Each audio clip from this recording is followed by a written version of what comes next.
নারে তাকবীর।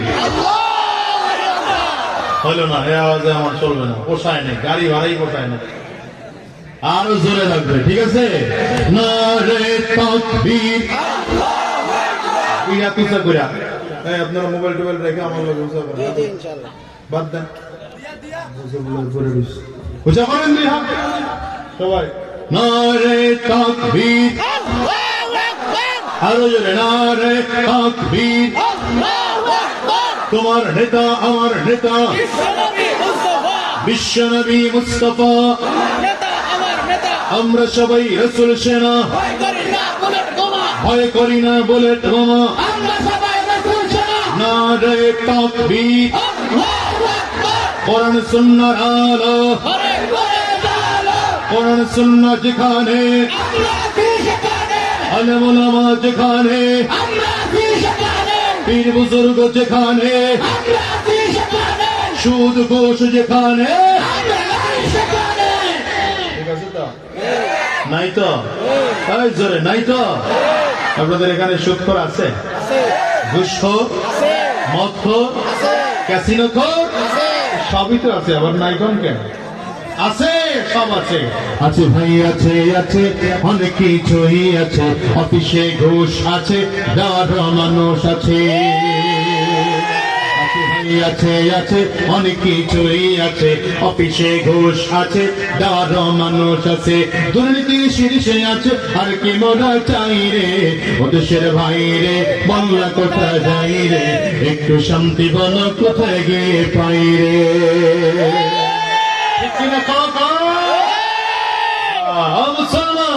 সুতরাং আমার নবীর আদর্শের থেকে উত্তম আদর্শ পৃথিবীতে আর হতে পারে, জোরে পারে? অন্তত এই মাহফিলে আজকের থেকে সুদখোর নাই তো? আবার দিয়ে আওয়াজ করে বলো, নাই তো? আছে না? থাকলেও এখান থেকে ওয়াদা করে বের হব, আর সুদের রাস্তায় চলবো না, হারাম রাস্তায় চলবো না, ঘুষের রাস্তায় চলবো না, শয়তানের রাস্তায় চলবো না। কারা কারা তৈয়ার আছেন হাত গুলো একটু উঁচা করে রাখা।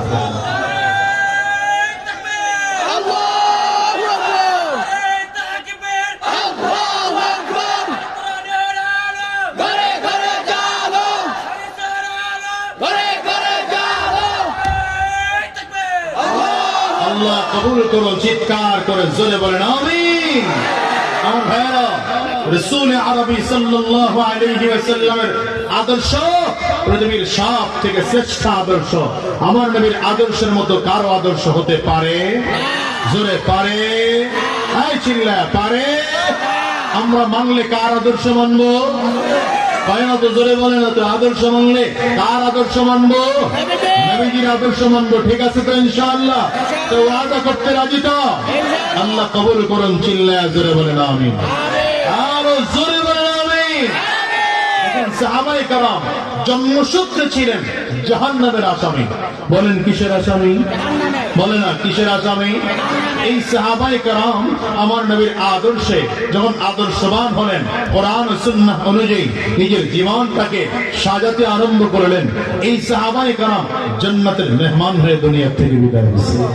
এটা জোরে বলা যাবে না সুবহানাল্লাহ? দেখেন আবু বকর, ওমর, উসমান, আলী, নবীজির হাতের কিছু ছাত্র।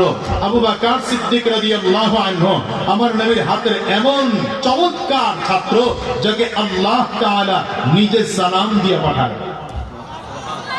কারে সালাম দিয়ে পাঠাইছেন? আবু বকরকে। কে সালাম দিয়ে পাঠাইছেন? আরে আপনারা কি কথা বুঝেন না? তো এমন করে মুখ বন্ধ করে বসে রয়েছেন। আবু বকর সিদ্দিককে কে সালাম দিয়ে পাঠায়? আল্লাহ নিজে।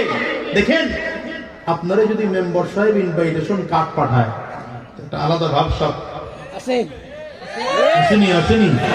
যদি চেয়ারম্যান সাহেব একটা কার্ড পাঠায়, আরো বাড়ে। এলাকার এমপি সাহেব যদি বলে আপনি একদিন আমার বাড়িতে বেড়াতে আসেন, সে তো কাউরে কেয়ারই করে না। কি কথা মান না কেন?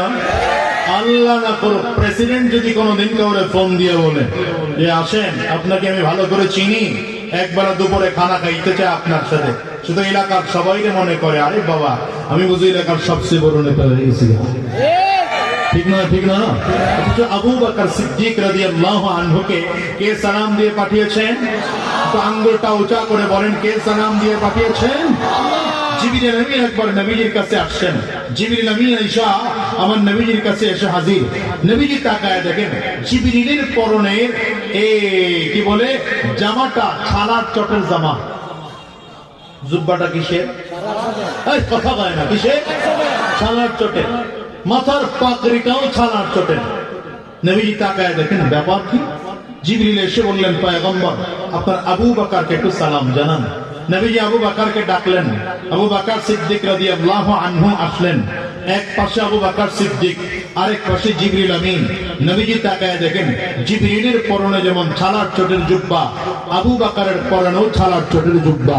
জিবরিলের মাথার পাগড়িটাও যেমন ছালার চটের, আবু বকর সিদ্দিক রাদিয়াল্লাহু আনহুর পাগড়িটাও ছালার চটের। নবীজি খেয়াল করে কার পোশাক কে পরলো? আবু বকরের পোশাক জিবরিল পরলো না জিবরিলের পোশাক আবু বকর পরলো? নবীজি জিজ্ঞাসা করে, আবু বকর তুমি জিবরিলের পোশাক পরেছ না জিবরাইল তোমার পোশাক পরেছে? হযরত জিবরিল আমিন বলেন, পয়গম্বর আমার পোশাক আবু বকর পরবে কেন?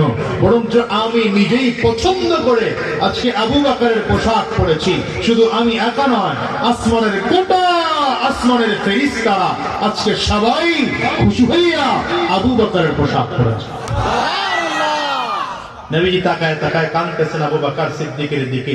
এই আবু বকর কি সেই আবু বকর যে আবু বকর মক্কার বড় ব্যবসায়ীদের একজন ছিল। মক্কার বাজারের দামি কাপড় দিয়ে আবু বকর সিদ্দিক জামা বানাইতো।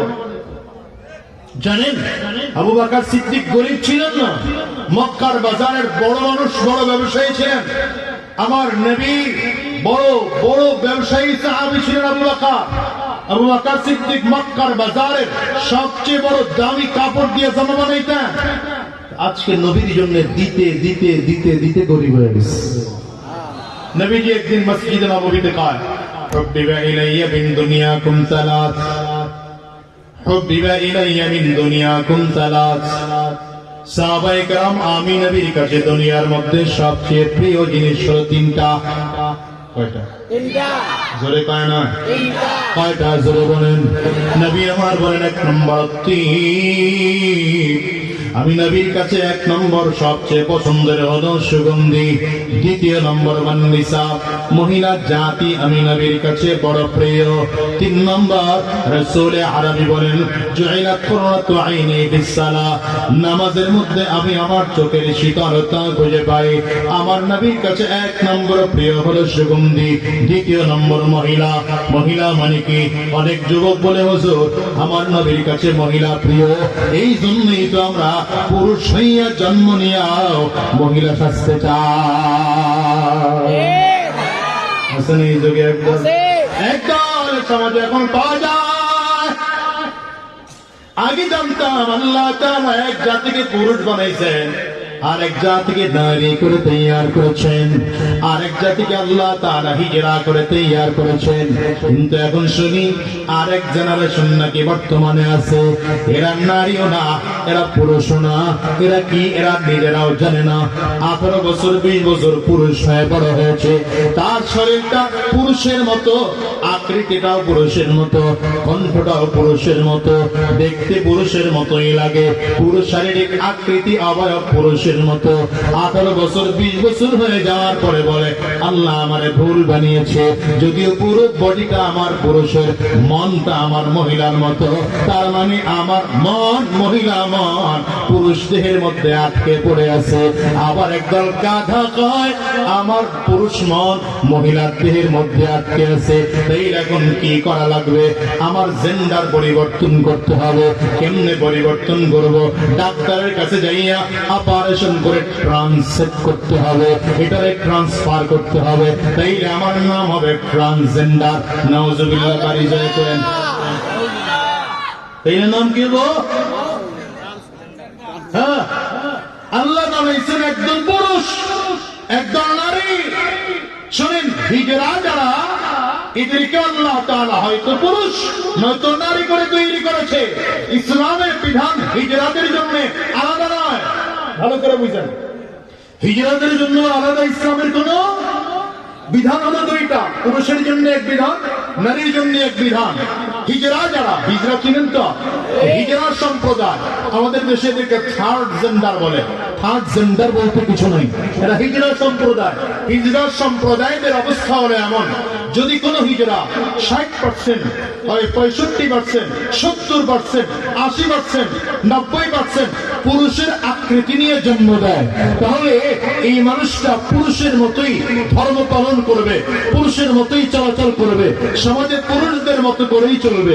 আবার কোন হিজরার মধ্যে যদি নারীর আকৃতিটা 60, 65, 70, 80 অথবা 90% হয়, অর্থাৎ নারী পার্সেন্টেজটা বেশি, তাহলে সেই হিজরা মহিলাদের মতো করে দিন পালন করবে। কিন্তু এমন কোন বিধান আল্লাহ দিন দেয় নাই। এই যুগে হিজরাও না, নারীও না, পুরুষও না। নারী মান পুরুষে আটকায়া যায়, পুরুষ মান নারীতে আটকায়া যায়। দেহ বডি পুরুষের মতো, কিন্তু ভেতরগত সে নারী। এটা নারী না, এটা নারী না, এটা কুকুরের জিন্দা সবারই মুক্ত বাচ্চা। কথা কয় না? আপনারা এখানে কেউ স্বীকার করবেন যে আমার ছেলে, আমার মেয়েটা 18 বছর 20 বছর ছেলে ছিল, হঠাৎ করে আমার ছেলেটা মেয়ে হয়ে গেছে, মেয়েটা ছেলে হয়ে গেছে? জিকির করেন লা ইলাহা ইল্লাল্লাহ, লা ইলাহা ইল্লাল্লাহ, লা ইলাহা ইল্লাল্লাহ, লা ইলাহা ইল্লাল্লাহ, লা ইলাহা ইল্লাল্লাহ, লা ইলাহা ইল্লাল্লাহ, লা ইলাহা ইল্লাল্লাহ, লা ইলাহা ইল্লাল্লাহ, লা ইলাহা ইল্লাল্লাহ, লা ইলাহা ইল্লাল্লাহ, লা ইলাহা ইল্লাল্লাহ, লা ইলাহা ইল্লাল্লাহ, লা ইলাহা ইল্লাল্লাহ, লা ইলাহা ইল্লাল্লাহ, লা ইলাহা ইল্লাল্লাহ, মুহাম্মাদুর রাসূলুল্লাহ। তাহলে ইসলাম এটা কখনোই সমর্থন করে না যে নারী আর পুরুষের বাহিরে আলাদা কোন জেন্ডার এদেশে তৈরি হবে। মানে পাওয়ার উঠাইতে উঠাইতে আধা ঘন্টা 1 ঘন্টা লেগে যায়। মুসলমান, ইসলামটা বাদ দেন। মনে করেন আমরা কেউ মুসলিম না, ধরে নেন আধা মিনিটের জন্য, আমি ফিলার বন্ধ করো, আধা মিনিটের জন্য ধরে নেন আমরা কেউ কি না, মুসলিম না। ইসলাম ধর্ম এই দেশে নাই। একজন মানুষ তো আপনি, আরে কথা বলে না, মানুষ কিনা? মানুষ হইয়া যদি মানুষ জন্ম নেন, তাহলে আপনি এটা স্বীকৃতি দিবেন যে আপনার ছেলেটা 20 বছর পরে মেয়ে হয়ে যাবে, মেয়েটা 20 বছর পরে ছেলে হয়ে যাবে? কথা বলে না কেন? এটা আমার এই দেশের মানুষদেরকে কুকুর আর পশু আর জানোয়ার বানানোর ইংরেজদের ঘৃণ্য পায়তারা চলছে, ঘৃণ্য পায়তারা চলছে। এটার বিরুদ্ধে প্রতিবাদ আর গণ প্রতিরোধ তুলতে হবে। হাত উঁচা করে বলো ঠিক কিনা? কি পড়ানো হচ্ছে এখন? এটা ক্লাস 7 এর বইতে শরীফ থেকে শরীফার গল্প, এটাই তো শিখানো হইতেছে আমার দেশের যুবক আর যুবতীদেরকে। হয় কথা বলেন না কেন? আমার দেশের কেউ বহুত অতিরিক্ত ব্যাখ্যাওয়ালারা বলবে না এটা দিয়ে হিজরা বোঝানো হয়েছে। আরে হিজরা তো সম্প্রদায় আলাদা, হিজরাতের অধিকারী আলাদা, এটার জন্য ট্রান্সজেন্ডার দিয়ে বোঝানোর দরকার নেই। তুমি গল্পটা যেভাবে সাজিয়েছো, শরীফ বলছে আমার সব ঠিক আছে, কিন্তু আমার মনটা মেয়েদের মতো ছিল। এটাকে হিজরাদের না, এটা ট্রান্সজেন্ডার মানে কুকুরদের। কথা বলেন না কেন? কথা বলেন না কেন? এগুলো প্রমোট করছে আমার দেশের এনজিও গোষ্ঠীরা। এনজিও নামে শেখ শিয়ালদা এলো 200 বছর আগে, যাদের দাদা এসেছিল হাঁস মুরগি নয় ওরা খায় যে দেশের মাথা, হাঁস মুরগি নয় ওরা খায় যে দেশের মাথা, শিক্ষা সেবার নামে কয় মিষ্টি মধুর কথা, এনজিও নামে শিখে শিয়ালরা এলো 200 বছর আগে যাদের দাদা এসেছিল। ওরা বুদ্ধি থেকে শিয়াল আর শক্তিতে চিতা, এদেশের সমকামী সবাই ওদের মিতা। বুঝেন নাই? এই বদমাস গুলো ট্রান্সজেন্ডার করে কি করতেছে জানেন? আমার দেশের সমকামিতার প্রভাব করানো হচ্ছে। রাগ করতেছেন মনে হয়। সুতরাং এতদিন আপনারা বলতেন শুধু মাদ্রাসায় কি পড়ানো হয়, মাদ্রাসায় কি পড়ানো হয়, মাদ্রাসায় কি পড়ানো হয়। আজকের আলহামদুলিল্লাহ আমাকে হুজুরগুর এতদিন বলছি আপনাদের কানে যায় নাই। এখন আপনারা এমনি বুঝবেন মাদ্রাসায় সত্যতা মানুষ করার ট্রেনিং দেওয়া হয়। মাদ্রাসায় কি পড়ানো হয় জানতে চান?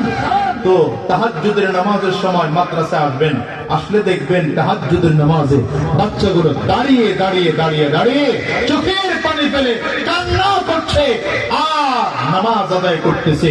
বোঝা যায় মাদ্রাসায় জঙ্গির ট্রেনিং হয় না, রাজাকারের ট্রেনিং হয় না, উগ্রবাদ আল বদর আল কায়েদার ট্রেনিং হয় না। মাদ্রাসায় সত্যিকার মানুষ করার ট্রেনিং দেওয়া হয়। এই মানুষ করার ট্রেনিং দেওয়া হয়। একমত কিনা বলো, একমত কিনা বলো, হাত উঁচু করে বলো, একমত কিনা হাত উঁচু করে বলো। নারায়ে তাকবীর! আল কোরআনের আলম, আল হাদিসের আলম, ইসলামের শত্রুরা আবু বকর সিদ্দিক রাদিয়াল্লাহু আনহুর দিকে তাকিয়ে নবীজি কান্না করতেছেন। কোথায় আবু বকর, কোথায় চলে আসছে? হ্যাঁ, কেন? এর কারণ হলো নবী যখন বললেন আমার কাছে 3টা জিনিস প্রিয়। কয়টা? বলে না কয়টা? 1 নম্বর সুগন্ধি আমার নবীর কাছে প্রিয়। 2 নম্বর মহিলা জাতি মানে মায়ের জাতি, বোনের জাতি, কন্যার জাতি, হালাল স্ত্রী আমার নবীর কাছে প্রিয়। 3 নম্বর আমার নবীর কাছে নামাজ বড় প্রিয়। নবীজির বলা শেষ তো আবু বকর সিদ্দিক লাফ দিয়ে দাঁড়িয়েছেন, পয়গম্বর আমার কাছে 3টা প্রিয়। 1 নম্বর আন-নাজরু ইলা ওয়াজহি রাসূলিল্লাহ, পয়গম্বর আপনার সুন্দর চেহারাটার দিকে তাকায় তাকা আমি আবু বকরের কাছে সবচেয়ে প্রিয়। 2 নম্বর ইনফাকু মালি আলা রাসূলিল্লাহ, আমার যত সম্পদ আছে সম্পদ গুলো আপনার জন্য খরচ করা আমার কাছে বড় প্রিয়। আবু বকর বলেন পয়গম্বর 3 নম্বর আমার কাছে প্রিয় আমার একটা বাচ্চা মেয়ে আছে, নাম তার আয়েশা, মাত্র 6 বছর বয়স। আমার বারবার করে মনটা চায় আমার এই বাচ্চা মেয়েটাকে আপনার কাছে বিয়ে দেব। নবী আমার কোনো কথা বলেন না, চুপচাপ করে বসা আছেন। পয়গম্বর অল্প টাইমের মধ্যে তাকায় দেখেন জিবরিল আমিন আসমান থেকে নেমেছে। আমার নবীর হাতের মধ্যে একটা রেশমি রুমাল ধরিয়ে ডেকে বললেন পয়গম্বর এই রেশমি রুমালটার মধ্যে নাকি একটা মেয়ের ছবি আছে। আমার আল্লাহ তাআলা বলেছে মেয়েটার যদি পছন্দ হয় বিয়ে করার জন্য আমার আল্লাহ নিজে প্রস্তাব দিয়ে পাঠিয়েছে। নবী আমার ডেকে কয় আবু বকর তাকে দেখো ছবিটা কার?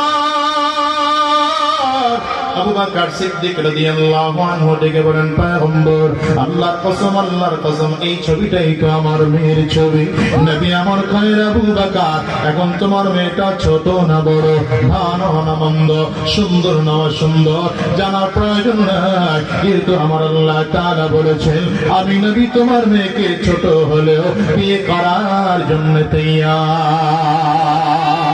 এবার আপনারা বলেন তো মুসলমান আমার নবী জীবনে যতগুলো বিয়ে করেছেন কোন বিয়ে যৌবনের চাহিদা মিটানোর জন্য বিয়ে করে নয়, নিজের মানুষের প্রতি আকৃষ্ট হয়ে বিয়ে করে নয়, কোন মহিলার প্রতি আকৃষ্ট হয়ে নবী বিয়ে করে নয়। নবীজি আমার জীবনে যতগুলো বিয়ে করেছেন সবগুলো বিয়ে আমার আল্লাহ পাকের আদেশ পেয়ে পেয়ে পেয়ে পেয়ে বিয়ে করেছেন, আল্লাহ পাকের হুকুম দিয়ে বিয়ে করেছেন। এরপরও কোন বদমাশ যদি আজ থেকে 1450 বছর আগের ঘটনাকে এখানে একাই না আইলে কোন বদমাশ যদি আমার নবীকে একাধিক বিয়ে করার কারণে নারী নবী বলে গালি দেয়, আমার নবীকে লুচ্চা নবী বলে গালি দেয়, আমার নবীকে খারাপ ভাষায় গালি দেয়, বোঝা গেল ওর মাথায় কুকুর পেশাব করেছে। এই বাংলার জমিনে ওই বদমাশে বসবাস করার কোন দরকার না, ওর জুতার বাড়ি দিয়ে বাংলা ছাড়া করা দরকার।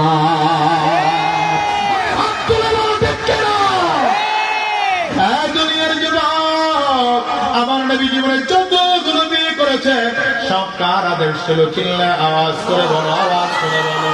আমার নবীর চরিত্রের মধ্যে যারা পরিমাণ ত্রুটি নয়। এই জন্য আমার আল্লাহ নিজে বলেন, ওয়া ইন্নাকা লাআলা খুলুকিন আযীম।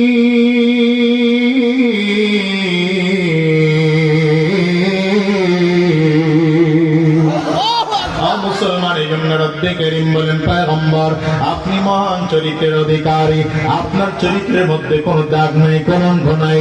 এই জন্য নবীর ইন্তেকালের পর আম্মা জান আয়েশা সিদ্দিকা রাদিয়াল্লাহু আনহা তার কাছে সাহাবায়ে কেরাম গিয়ে বললেন, আম্মা জান কাইফা কানা খুলুকুন নবী সাল্লাল্লাহু আলাইহি ওয়াসাল্লাম, আম্মা জান নবীর আখলাকটা কেমন ছিল? আম্মা জান সাহাবায়ে কেরামদেরকে পাল্টা প্রশ্ন করলেন, আফাতাকরাউনাল কুরআন, এই সাহাবীরা তোমরা কি কোরআন পড়ো না? সাহাবায়ে কেরাম বললেন, বালা, অবশ্যই আমরা কোরআন পড়ি। আম্মা জান চমৎকার করে উত্তর দিলেন, কানা খুলুকুল কুরআন, আমার নবী যদি কোরআন পড়ে থাকো তাইলে আমার নবীর চরিত্রের জন্য আলাদা প্রশ্ন করা লাগবে না। আমার আল্লাহর কোরআন যা, আমার নবীর জীবন আখলাক ঠিক তা। মুসলমান শোনো, নবীজির আখলাক এত চমৎকার আখলাক ছিল, এই আখলাকের পেছনে সাহাবায়ে কেরাম এমন পাগল হয়ে পড়ত। নিজের সন্তানের চেয়ে আমার নবীকে বেশি ভালোবাসত, নিজের টাকা পয়সার চেয়ে আমার নবীকে বেশি ভালোবাসত, নিজের সম্পদের চেয়ে আমার নবীকে বেশি ভালোবাসত, সব কিছুর চেয়ে আমার নবীর প্রতি ভালোবাসা বেশি ছিল। সাহাবায়ে কেরামদের অবস্থা কখনো এমন হয়েছে, নবীজি যুদ্ধের ময়দানের জন্য ডাক দিয়েছেন, কোথায় সন্তান খবর নাই, বাড়ি গাড়ি কোথায় খবর নাই, পরিবার পরিজন কোথায় খবর নাই, সব বাদ দিয়া সাহাবায়ে কেরাম নবীজির পেছনে দৌড়াইতে আরম্ভ করেছে। একবার আমার নবী যুদ্ধের ময়দানে ডাক দিলেন, কে কে যুদ্ধের ময়দানে যাইবা? কাতার করে দাঁড়ায় যাও। হঠাৎ করে নবীজির সাহাবী হযরত উকবা রাদিয়াল্লাহু আনহু দাঁড়ায় গেলেন। উকবার ঘরে একটাই মাত্র সন্তান ছিল, তার স্ত্রীও আগে জমিন থেকে বিদায় হয়েছে। এই বাচ্চাটাকে কারো কাছে দায়িত্ব না দিয়া, ছোট বাচ্চাকে না বলেই নবীজির সাথে যুদ্ধে চলে গিয়েছে। যুদ্ধ চলতেছে, এই ছোট্ট বাচ্চা সারাটা দিন খেলাধুলা করার পরে সন্ধ্যার আগে আগে বাসায় ফিরেছে। নাম তার বশীর, মাত্র 7 বছর বা 8 বছরের সন্তান।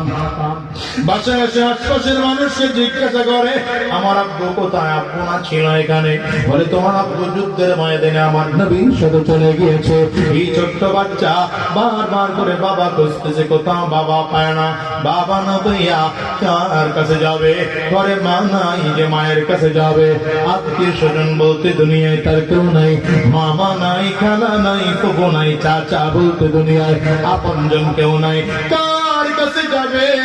মসজিদে নববীর বারান্দায় গিয়া ঘুমায়। মানুষ খানা দিলে খায় আর খানা না দিলে না খায়। দিনের বেলা হলে মসজিদে নববীর বারান্দায় বারান্দায় তাকায় থেকে, আবার কখনো মদিনার গলিতে গলিতে গিয়ে দাঁড়ায়, কবে যুদ্ধ শেষ হয়ে যাবে, কবে আমার আব্দু যুদ্ধের ময়দান থেকে ফিরে আসবে। হঠাৎ করে বাচ্চা তাকায় দেখে একদিন বিকাল বেলা সাহাবায়ে কেরাম সব ময়দান মদিনার থেকে ফিরতেছে। এই ছোট বাচ্চা যে এক একজন সাহাবীর চেহারাটার দিকে তাকায়, আর ছোট ছোট বাচ্চা বারবার চেহারার দিকে তাকায়। এক একজন সাহাবীর হাত ধরে ধরে ধরে ডেকে বলে, চাচু গো, আমার আব্বু না আপনার সাথে যুদ্ধের ময়দানে গেল, বাবা কখন আসবে? ছোট বাচ্চার প্রশ্নের জবাব কোন সাহাবীরা দেয় না, শুধু প্রশ্ন করলে চোখের পানি বানায় বানায় কান্না করে। ভিড়ের মধ্যে বাচ্চাটা এসে রাসূল আরবের সামনে দাঁড়িয়েছে। আমার নবী মসজিদে নববীর মিম্বরের মধ্যে বসা, সব সাহাবায়ে কেরাম আমার নবীর সামনে বসা। বাচ্চাটা আমার নবীর সামনে দাঁড়ায় ডাক দেয়, নবী আমার বোন আপনার সাথে যুদ্ধের ময়দানে গেল, কখন আসবে? সব চোরাই তো চলে আসছে, আমার আব্বু এখনো কেন আসলে? নবীজির চোখ দিয়ে টপ টপ টপ টপ করে পানি পড়তে আরম্ভ করেছে। এই বাচ্চারা আমার নবী কি জবাব দেবে? জবাব দেওয়ার মতো কোনো ভাষা আমার নবী খুঁজে পায় না। ছোট্ট বাচ্চাটার জবাব দিতে না পারে নবীজির লজ্জায় চাটা ডাম দিকে ঘোরা ফেলছে। বাচ্চাটাও ডাম দিকে দাঁড়াইয়া আবার ডাক দেয়, পয়গম্বর আমার আব্বু কখন আসবে? আমার আব্বু এখনো কেন আসে না? নবী আমার ছোট্ট বাচ্চারা জবাব দিতে না বলে চেহারাটা আবার বাম দিকে ঘুরে ফেলেছে। বাচ্চাটা আবার বাম দিকে এসে আবার নবীরা প্রশ্ন করল, তখন নবী আমার আব্বু কখন আসবে, এখনো কেন আসে না? নবীজি জবাব দিতে পারেন না। হায় রে, আমার নবী যখন বারবার করে প্রশ্ন করে ছোট বাচ্চা, নবীজি মাথাটা নিচের দিকে দিয়েছে, নবীজির চোখ দিয়ে গাল বেবে বেবে পানিগুলো টপ টপ করে করে নবীর কোলের মধ্যে পড়ে। এই ছোট বাচ্চাটাকে দেখে নবীজির চারা থেকে পানিগুলো টপ টপ করে করে পড়ে। নবী আমার জবাব দেয় না। ছোট্ট বাচ্চাটা আমার নবীর দিকে টাকা আস্তে করে ডাক দিছে, বারবার করে বললেও যখন কাজ হয় না, আমার নবীর পাও দুইটা বাচ্চাটা জড়ায় ধরে কান্না করে আর বলে, নবী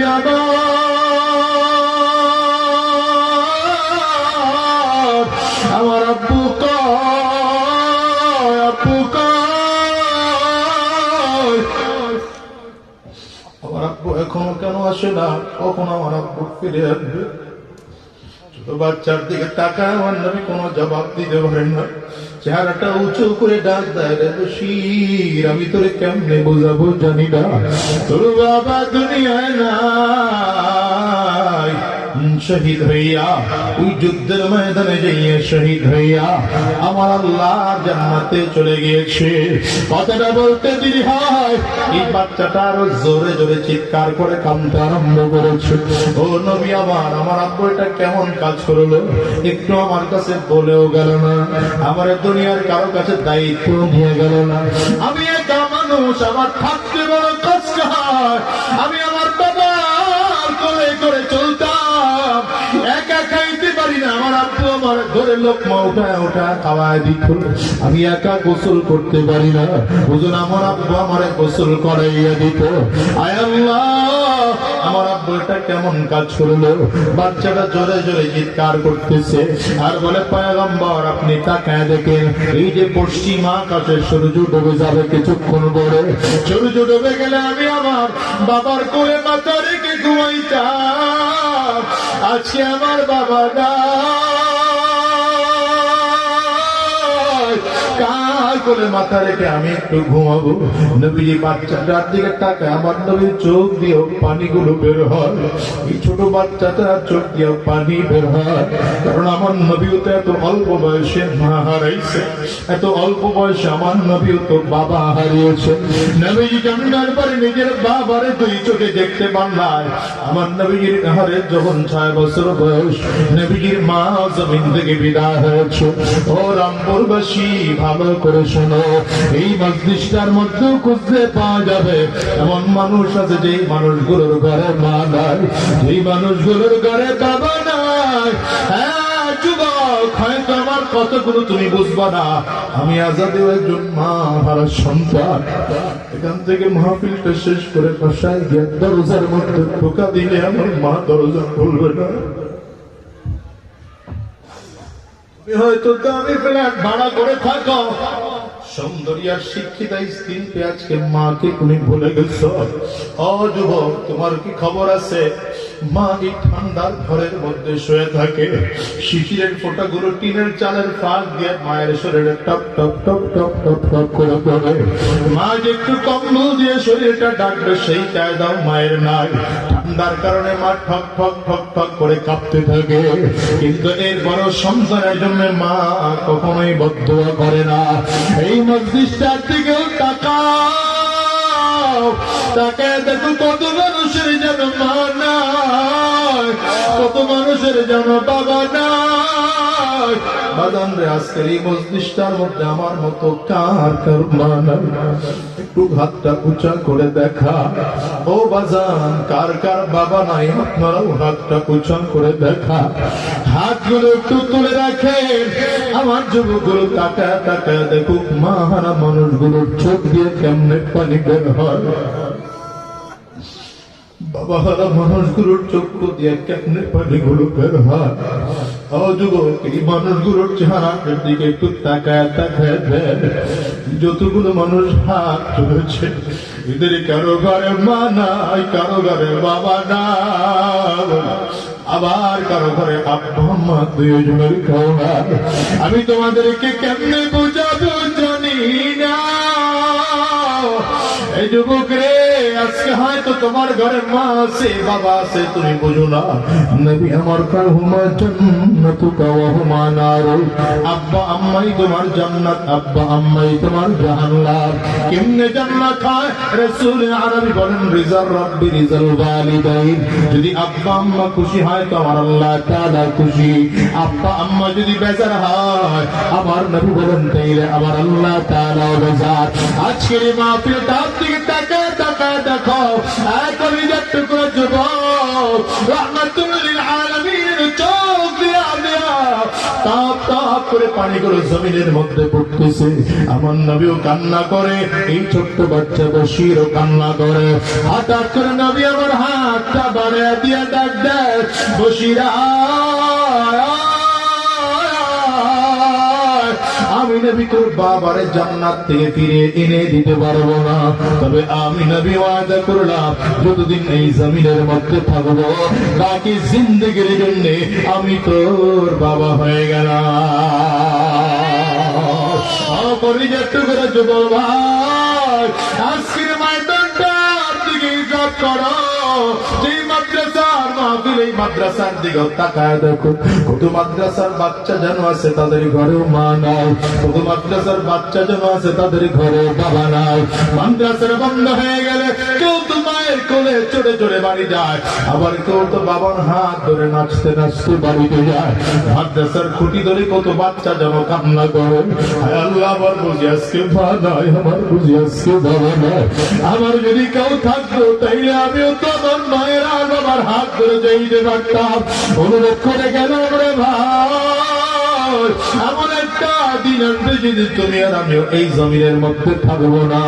আজ কালো একদিন বিদায় না লাগবে কি লাগবে না, চিৎকার করে আওয়াজ করে বলো, ভালো করে বলে যে কান করে শুনে রাখো। আজকের এই মাহফিলটা তোমার আমার জীবনের শেষ মাহফিল হতে পারে। আজকের এই মোনাজাত তোমার আমার জীবনের শেষ মোনাজাত হতে পারে। আজকের এই রাত তোমার আমার জীবনের শেষ রাত হতে পারে। ওই অন্ধকার কবর বড় ভয়ঙ্কর। কবর বারবার করে বলে আনা বাইতুল জুলমা, আনা বাইতুল ওয়াহদা। আমি বড় একাকীর ঘর, আমি বড় অন্ধকার ঘর। আমার কাছে সাথী নাই, বাতি নাই, বাড়ি নাই, গাড়ি নাই, দুনিয়ার কোনো কিছু আমি চিনি না। কবর বলে আমি শুধু চিনি আমল। যদি ভালো আমল করে আসতে পারো, আমি কবর ভালো আচরণ করব। কপাল পরা যদি ভালো আমল করে আসতে না পারো, আমি কবর দুই দিকের মাটি একত্রিত হইয়া এত জোরে চাপ মারব, একটা পাজরের হাতটি কিন্তু আর একটা পাজরাই নিয়ে পৌঁছায় দেব। ও যুবক ভাই, একটু ভালো করে শুনে যাও, নবীর আদর্শের কথা কেন বলি? আমার নবীর আদর্শ নিজের জীবনটার মধ্যে ঢোকাও। সুন্নতি পোশাক পরে পরে দিনের রাস্তায় চলো, আর মুখের দাড়ির মধ্যে করে লাগাও না, মাথার টুপিটা আর ছাড়িও না রে ভাই। আমার নবীর মহাব্বত করে মাথার মধ্যে টুপি লাগাও, আমার নবীর মহাব্বত করে সুন্নতি পোশাক পরো, আমার নবীর মহাব্বত করে দাড়িটারে নন্দ করো, আমার নবীর মহাব্বত করে পরিপূর্ণ দিনের রাস্তায় চলো। কেন বলি ভাই, আমার নবী এখনো কান্দে, ওই রাস্তায় বসে বসে আমার নবী কাঁদে। কিয়ামতের ময়দানে সব মানুষগুলো কিয়ামতের ময়দানে উলঙ্গ অবস্থায় উঠবে, একমাত্র তোমার আমার নবীর পরনে কাপড় থাকবে। ফেরেশতারা তাকিয়ে দেখবেন আমার নবীর ডান সাইডটা কাদা মাটি মাখা। ফেরেশতারা প্রশ্ন করবেন, পয়গম্বর আপনার ডান সাইডটা কাদা মাটি মাখা কেন? আমার নবী বলবে, ওই কবরে বসে আমি ঘুমাইতে পারি না, উম্মতের মায়া করে বলো কান্না করেছি। আবার আল্লাহ তাআলা কান্নার একটা আসর আমার শরীরের মধ্যে দিয়া রাখছে। কেমনে বুঝাবো তোমাদেরকে আমি জানি না। কিয়ামতের ময়দানটা যখন ভয়াবহ হয়ে যাবে, মানুষ যখন তাকায় দেখবে সূর্য মাথার মুড় ভাত উপরে, মাথার মগজগুলো সূর্যের তাপে টকবক করে ফুটতেছে।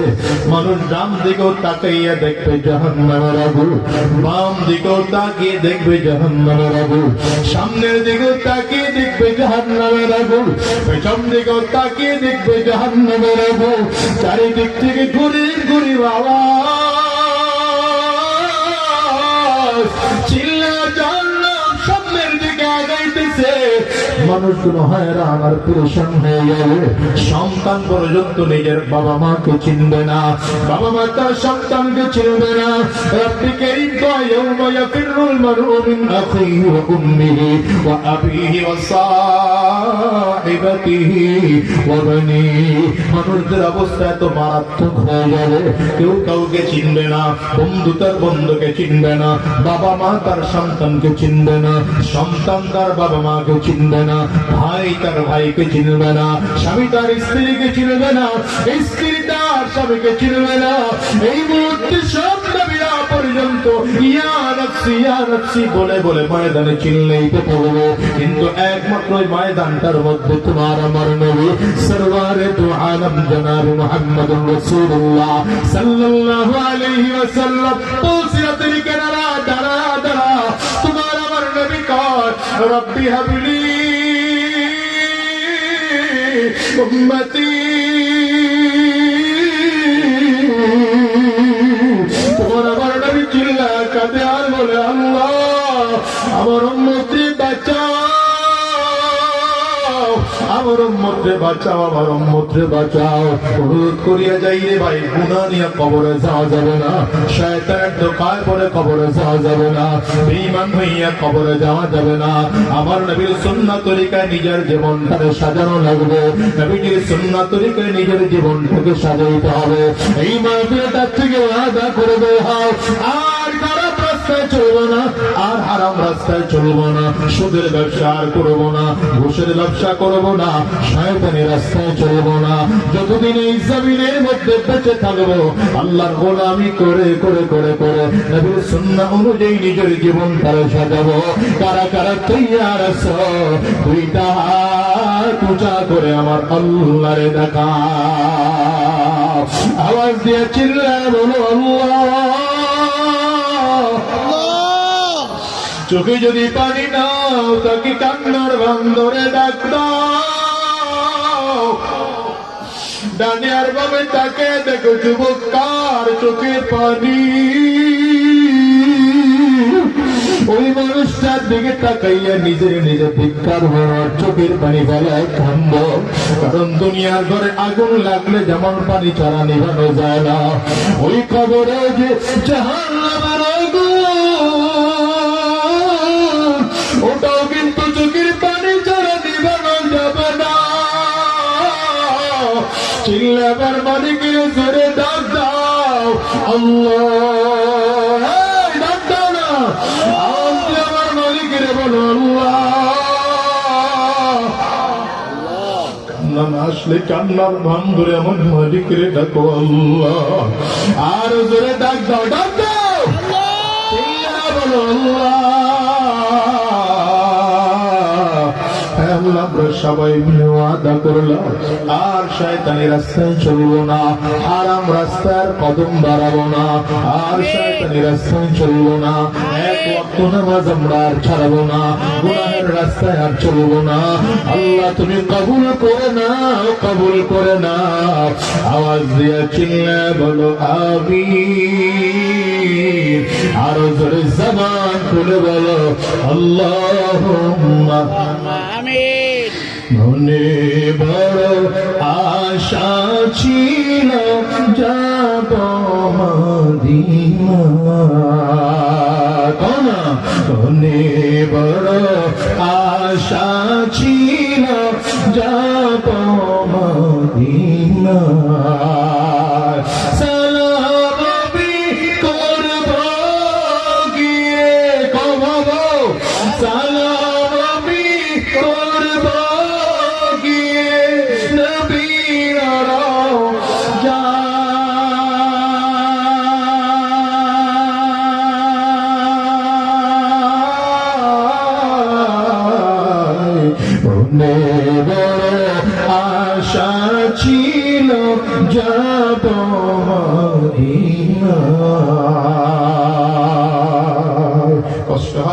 না আর লম্বা সময় নিতে চাই না।